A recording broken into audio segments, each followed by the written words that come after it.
a contar los detalles cuando estemos de vuelta.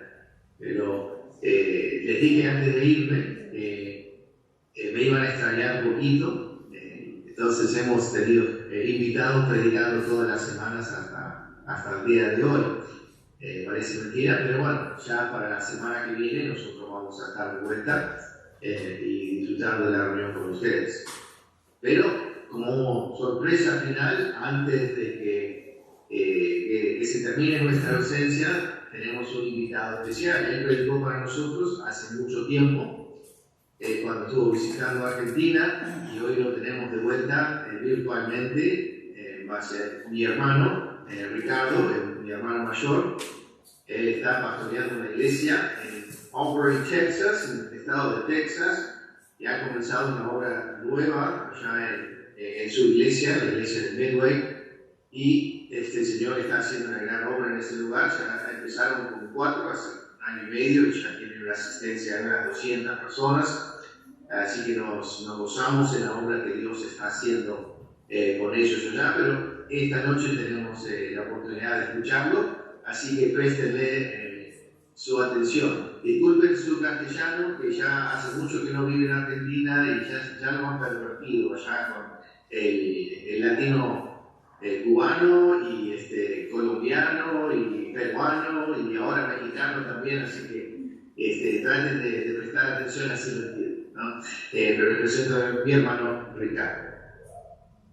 Muchas gracias. Es un enorme privilegio venir ante todos a través de la tecnología moderna, y es muy emocionante para mí ver cómo podemos alcanzar al mundo entero con el Evangelio a través de aparatos electrónicos. Es un verdadero privilegio.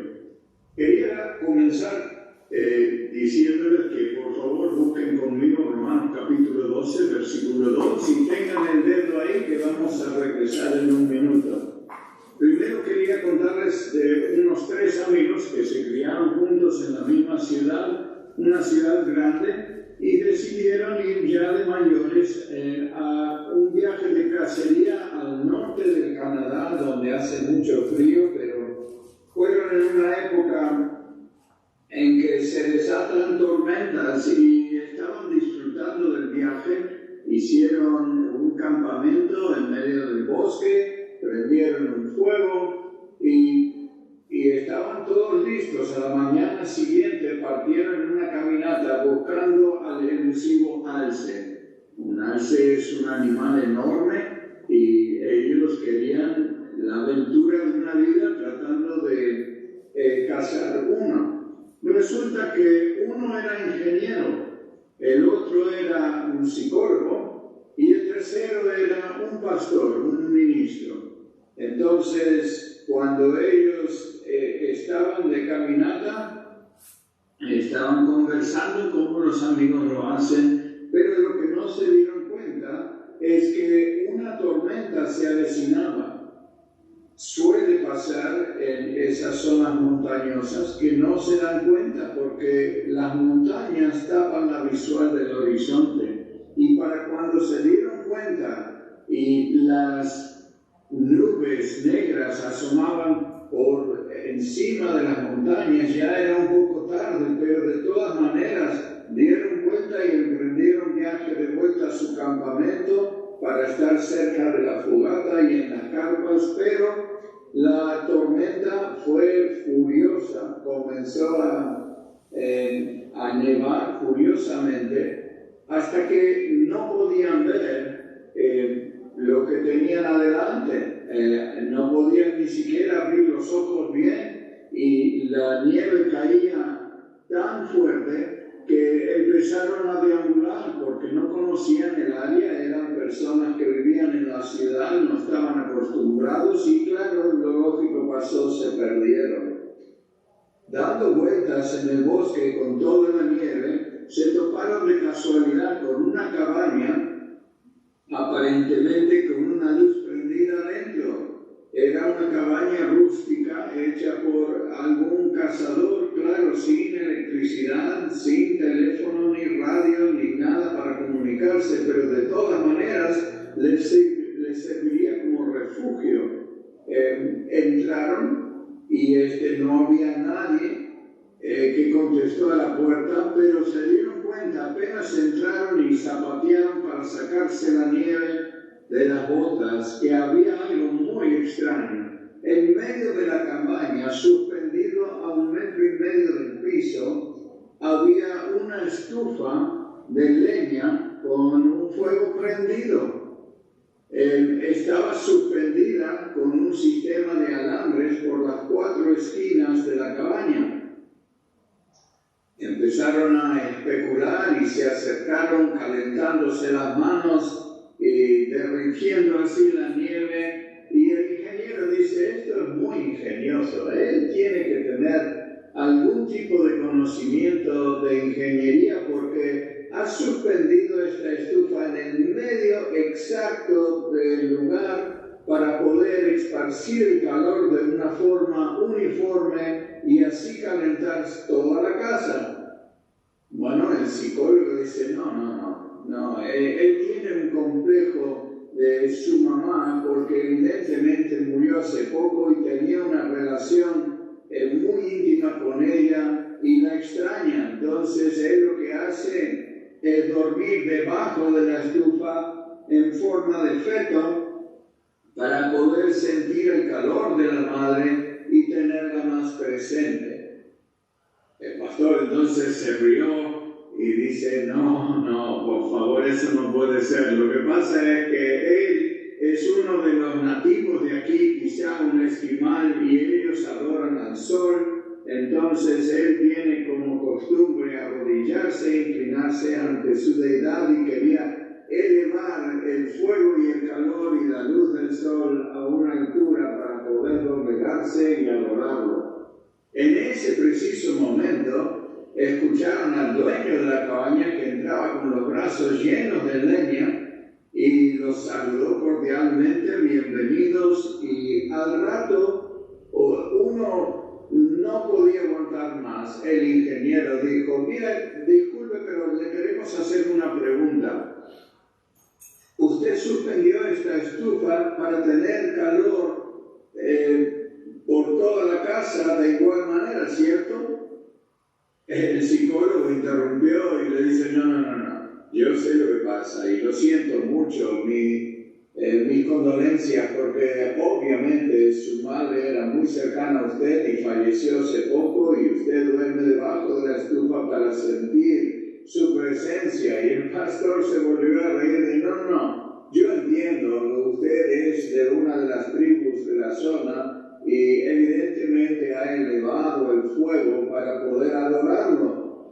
Claro, el dueño de la cabaña se empezó a reír y dice, no, es muy simple, mire, requiere una cañería de metal para llegar al techo para que no se llene la casa de humo, así formando una chimenea, pero tenía poca cañería, pero lo que me sobraba era alambre, entonces alcé con alambre la estufa y así la cañería llega al techo. Esa historia nos relata cómo podemos ver al mundo de distintas perspectivas y ninguna puede ser cierto. Así la humanidad tiene la costumbre de ver al mundo a su manera y no debemos hacer eso. Debemos recurrir al Señor y buscar en la Biblia cuál es la perspectiva correcta de la Biblia. Ahora sí, vamos a ir a Romanos 12:2, dice, no os conforméis a este siglo, sino transformaos por medio de la renovación de vuestro entendimiento para que comprobéis cuál sea la buena voluntad de Dios, agradable y perfecta. Un par de cosas que quiero resaltar. No dice, no os conforméis con este siglo, dice a este siglo. La diferencia gramatical es enorme, aunque la palabra es muy pequeña, porque conformarse con es una manera de satisfacción, satisfacerse con lo que provee el mundo, mientras que conformarse a es moldearse a el mundo. Lo otro es que es una transformación, no significa una modificación ni una mejora, significa transformarse de una sustancia a otra. Y eso es muy importante entender, que como creyentes no somos una modificación ni una mejora de lo que éramos. Somos nuevas criaturas, dice 2 Corintios 5, 17, y la manera en que lo tenemos que hacer está en ese mismo versículo, dice, por medio de la renovación de nuestro entendimiento. Nuestra mente, lo que pensamos, nuestra perspectiva en cómo vemos al mundo es de suma importancia, porque lo que creemos forma lo que hacemos. Y ahora quiero hablar de una palabra que para mí hasta hace poco era nueva, y es la cosmovisión. La cosmovisión es la manera en que uno tiene una perspectiva del mundo. Y vamos a definirlo para que todos entendamos de qué estamos hablando, y estamos hablando de una misma cosa. Una cosmovisión se refiere a una concepción general del mundo desde una perspectiva determinada, mientras que una cosmovisión bíblica es una concepción comprensiva del mundo desde la perspectiva bíblica, lo que dice la Biblia, no lo que opina uno. Y las distintas cosmovisiones que ofrece la sociedad de hoy, que son primordialmente 5, algunas le añaden algunas, pero queremos visitarlas rapidito, porque no me quiero concentrar en la filosofía del mundo, sino lo que dice la Biblia. Primero tenemos el panteísmo, como por ejemplo el hinduismo, el taoísmo, el budismo, etc. Y dicen que solo existe una dimensión espiritual. Todo lo demás es una ilusión. La realidad espiritual es eterna, impersonal e inconcebible. Es posible decir que todo es parte de Dios, o que todo, Dios está en todo. Entonces, por eso tenemos algunos que adoran a los árboles, a las vacas y al ganado y a las piedras y a los ríos y todo lo demás. El teísmo. El teísmo es la razón por la cual tenemos todas las religiones del mundo. Y el cristianismo, aunque proviene de la Biblia, ha sido convertido en un teísmo, una religión, aunque no lo es ni fue diseñada para eso. Según la Biblia, es basado en una relación personal con el Dios creador, pero lo han convertido en diversas religiones, sectas, para alcanzar a Dios. Y convengamos en esto, todas las religiones, el Islam, el judaísmo, el hinduismo, todas las religiones son un desarrollo del ser humano en tratar de llegar a una divinidad o una deidad que ellos mismos inventan. Entonces todas son falsas, todas las religiones. La religión pura, como sabemos a través del libro de Santiago, es ayudar a las viudas y a los huérfanos. Eso no tiene nada que ver con nuestra relación con nuestro Creador. Es distinto una religión que una interpretación bíblica de lo que es el cristianismo. Entonces tenemos otra más, el espiritismo o el politeísmo. Y el mundo está poblado por seres espirituales que gobiernan lo que sucede. Bueno, acá tenemos, claro, la brujería, la santería, etcétera, etcétera. Y ellos creen que todo es gobernado por seres que no podemos ver, y ellos manipulan todas las circunstancias de todos los seres humanos. El postmodernismo. Dicen que la realidad deberá ser interpretada a través de nuestro lenguaje, nuestro paradigma cultural. Por lo tanto, la realidad es socialmente construida. Son aquellos que creen que el ser humano no es malo. Los niños nacen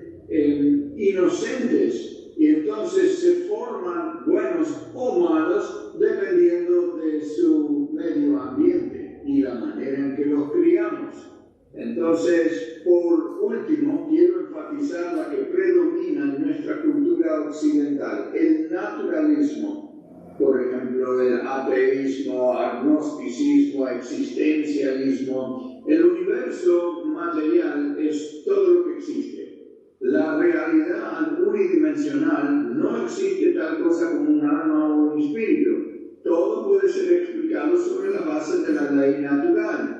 El hombre es producto fortuito, por ejemplo, del proceso biológico de la evolución. No fue creado, simplemente es enteramente material, no tiene alma, no tiene espíritu, no tiene ninguna validez permanente o eterna. Cuando nace, nace, cuando muere, muere, y ahí se queda. La especie humana algún día dejará de existir. Entonces tenemos todas estas cosas que elevan al ser humano a la posición de Dios y rebajan a Dios a la posición de un ser humano. Es exactamente lo que vemos en Génesis capítulo 3, cuando Satanás tienta a Eva a través de la serpiente. Dice, no, Dios no quiso decir que van a morir y ofrece una alternativa a la verdad. Lo que pasa es que Dios es como nosotros y no quiere que nadie sea como Él. Pero si ustedes comen de la fruta, van a ser como Él. Entonces rebaja a Dios a niveles de sentimientos y emociones humanas. Ahora, todos estos ismos, todas estas filosofías buscan contestar a tres preguntas básicas de todo ser humano. ¿Quién soy? ¿De dónde vengo? ¿Y para qué estoy aquí? Pero de todas estas filosofías, la única que ofrece una respuesta a estas tres preguntas básicas es la Biblia. Es una cosmovisión bíblica. La Biblia dice, por ejemplo, en Génesis capítulo 1, versículos 27 y 28, y creó Dios al hombre a su imagen, la imagen de Dios lo creó, varón y hembra los creó, y los bendijo Dios y les dijo, fructificad y multiplicaos, llenad la tierra y sojuzgadla, y señoread en los peces del mar, en las aves de los cielos, y en todas las bestias que se mueven sobre la tierra. En Génesis capítulo 2, 15, aclara, tomó pues Jehová a Dios al hombre y lo puso en el huerto de Edén para que lo labrara y lo guardase. No solo tenemos ahí quiénes somos criaturas del Dios del universo, fuimos creados por Él, sino que también nos creó con un propósito desde el principio para que sojuzguemos la tierra, para que fructifiquemos como criaturas, para que nos multipliquemos y cuidemos de la tierra, pero siendo dominantes, no adorándola.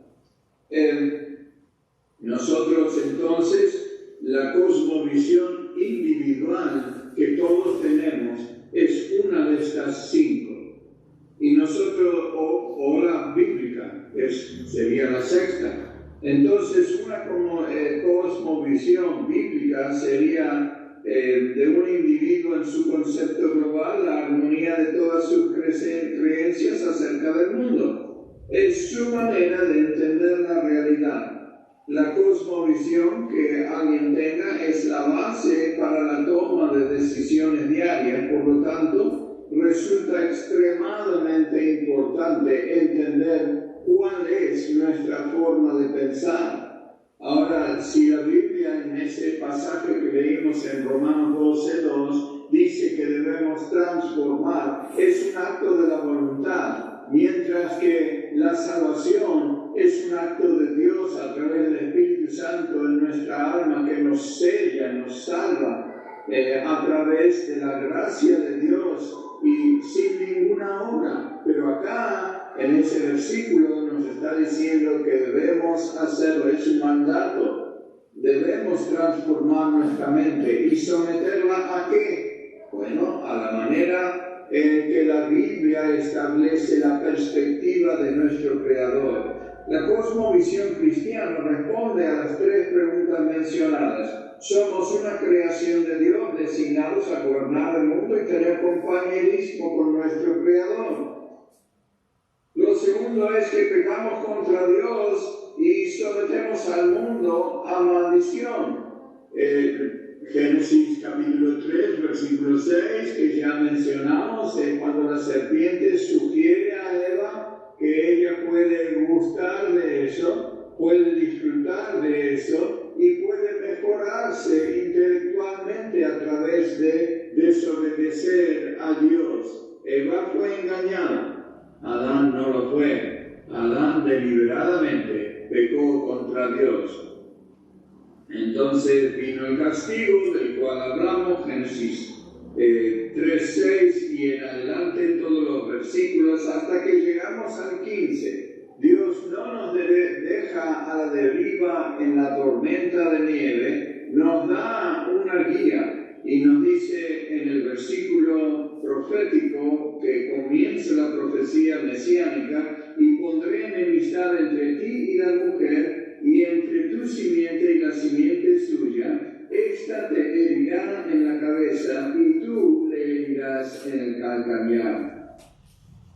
Es muy claro de que esa es la persona del Mesías, de Jesús. Entonces trataron de matarlo, no pudieron. Pero Satanás en su fin será muerte eterna y separación de Dios y todos nosotros. Tenemos otro punto. Dios mismo ha redimido al mundo a través del sacrificio de su Hijo Jesucristo, en Lucas 19:10. Porque el Hijo del Hombre vino a buscar y a salvar lo que se había perdido. Entre ellos yo soy uno. Yo estaba perdido en el peor pecado que existe. El pecado de pensar que no necesito a Dios, que yo no soy malo.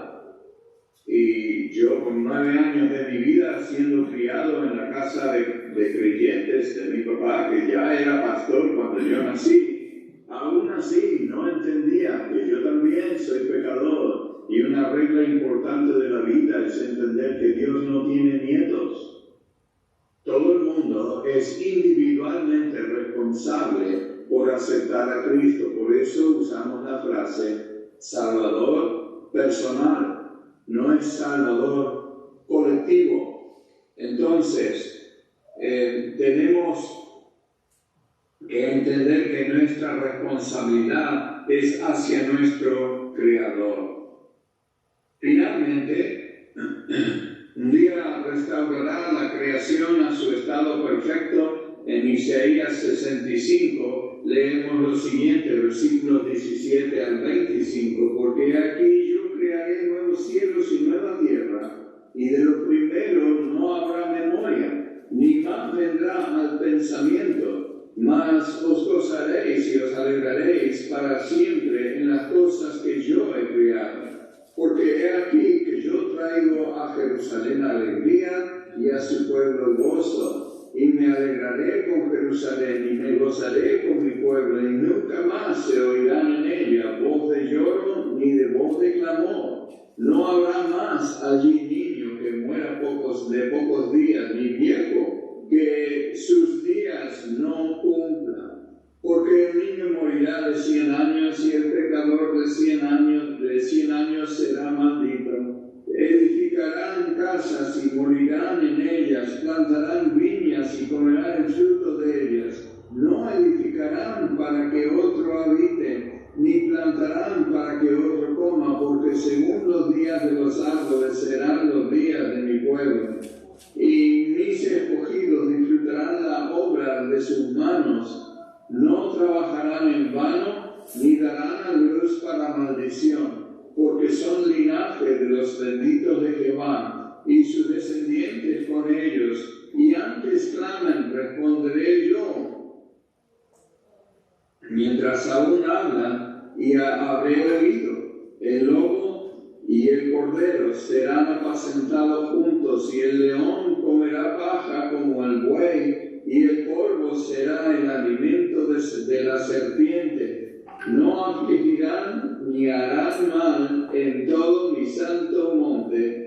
dijo Jehová. Entonces tenemos la esperanza y la aseguración de que todo será restaurado a su forma original, tal cual Dios lo creó y para lo cual fue creado. La cosmovisión cristiana nos lleva a creer en una moral única y absoluta, en la dignidad humana y en la posibilidad de redención.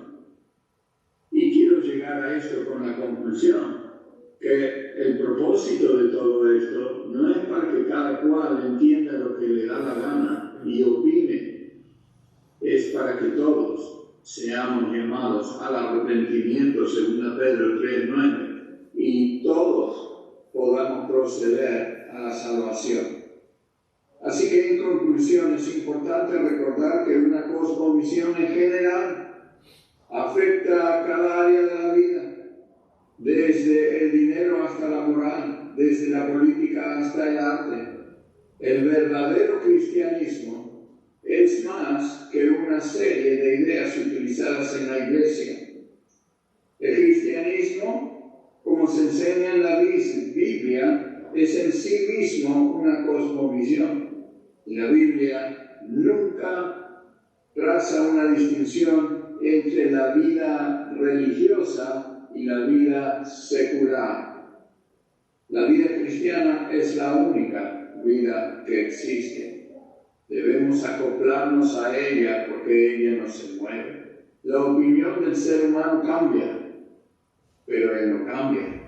Él es el mismo hoy, ayer y por los siglos, dice Hebreos. Se relata la historia de un buque de guerra que regresaba del Atlántico Norte en Europa y era un buque de los Estados Unidos y cuando llegaron las costas de Nueva Escocia, Canadá, me identificaron a otra nave y enseguida el capitán le instruyó al operador de la radio que se comunique y le diga que por favor cambien de rumbo 15 grados al norte. El operador lo hizo de inmediato. Este es el buque tal más cual, venimos de tal lugar, por favor cambien su rumbo 15 grados al norte. Tras un silencio de unos segundos vino una voz de un muchacho muy joven que dice, lo siento, pero no puedo cambiar. Más bien ustedes tienen que cambiar 15 grados al sur. El capitán, un poco frustrado, dice, repite la orden.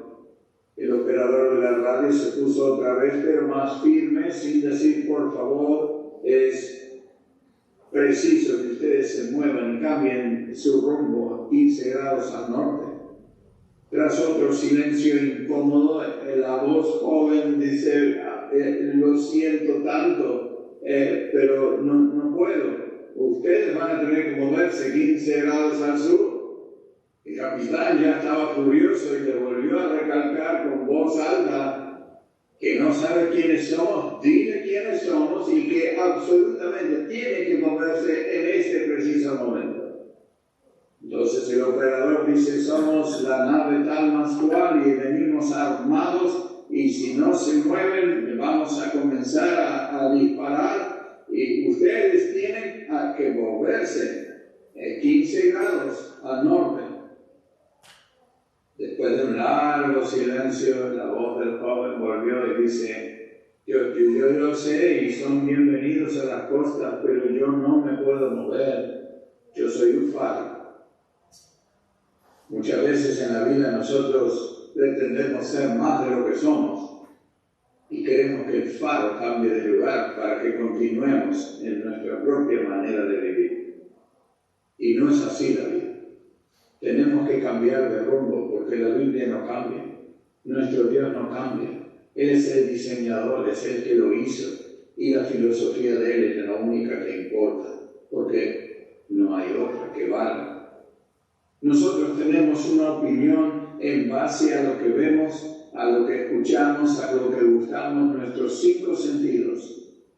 Pero Dios lo sabe todo, lo siente todo, lo hace todo y nos dice, muévete, acóplate a mi plan, porque eso es lo importante. Quiero dejarlos con Efesios capítulo 4, versículos 22 al 24, que dicen, en cuanto a la pasada manera de vivir, despojaos del viejo hombre que está viciado conforme a los deseos engañosos y renovaos en el espíritu de vuestra mente y vestidos del nuevo hombre creado según Dios en la justicia y santidad.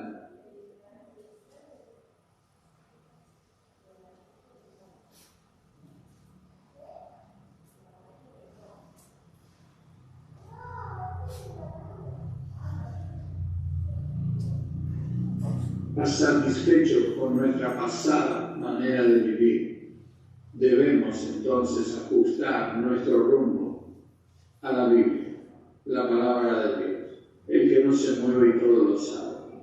Vamos a orar. Gracias, Padre, por la oportunidad de poder vivir para ti. Danos la fortaleza y el valor, la determinación de hacerlo y someter nuestros pensamientos a tu palabra. Ayúdanos a transformar nuestras mentes, a entender las cosas como tú las entiendes, y aún las que no entendemos, ajustarnos a lo que tú dices por fe. Te pedimos todo esto en el nombre de Cristo. Amén.